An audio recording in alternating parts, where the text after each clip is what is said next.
Okay, now we're going to talk about the granddaddy of all exercises, and that is the squat. Some people are afraid of squats, or usually because they don't know what they're doing, or they've been told that squats, whatever you do, don't do squats. They're bad for your low back, or they're bad for your knees, they're tough on the knees. Squats are an essential element in every workout routine. It's one of the biggest movements that you can do. It's one of the most natural movements that you can do. It's one of the most beneficial movements that you can do. And if you do it right, it's incredibly safe, and you will get huge benefits from it. So what we're going to do today is we're going to talk about squatting as it pertains to strengthening your core, because it is just a critical core exercise. So we're going to set you up for a proper squat. This is one of those exercises that you really want to have some coaching around. You want to have somebody watch you do a squat to make sure that your form is right, so that you can always be tweaking and improving your squatting form. It's one of those things that takes 2 to 3 years to master, and I'm in the process of that myself. Dr. Ryan happens to be a master. So we're going to watch Dr. Ryan do a perfect squat. He's going to set up first. As he sets up, he's going to move his feet apart a bit, just outside of shoulder width. His toes are angled out slightly. As he goes into a squat, his knees are going to track over his toes. He's going to keep his core engaged, and he's going to use his hands as a bit of a counterbalance. He's going to keep a tall chest and a real engaged lower spine, and he's going to keep his neck neutral. So, Dr. Ryan, if you could, just demonstrate.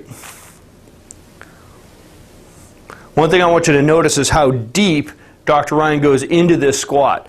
What's critical is you want to break that 90-degree plane. And there's a lot of wives' tales out there and a lot of trainers that are telling people, whatever you do, don't go below parallel. When you do not go below parallel, that is what strains the patella, the knee, and that's what creates big knee problems for people. You do not want to miss the breaking of that plane of parallel so that the stress stays in your glutes, your hamstrings, and your quads and doesn't get transferred out into your knees. When you do that squat, I want to make sure that you're going good and deep, and as you go into that squatting position, go ahead, Dr. Ryan, he's going to be pushing his feet apart. He's going to be pushing his knees apart.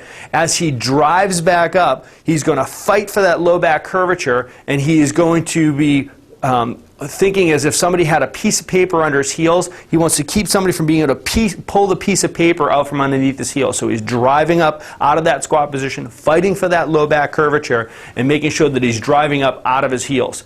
As he turns and shows us a lateral view, you'll see the low back position. See how he fights for this lumbar curvature, this low back curve. His core is engaged, just like if I was going to pop him in the stomach.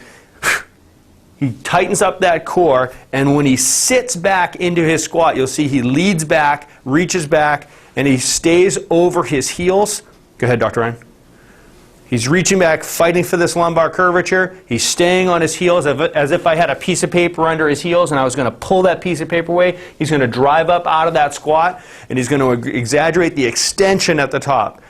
The core strength is all about extension here. That's excellent, Dr. Ryan. Thank you.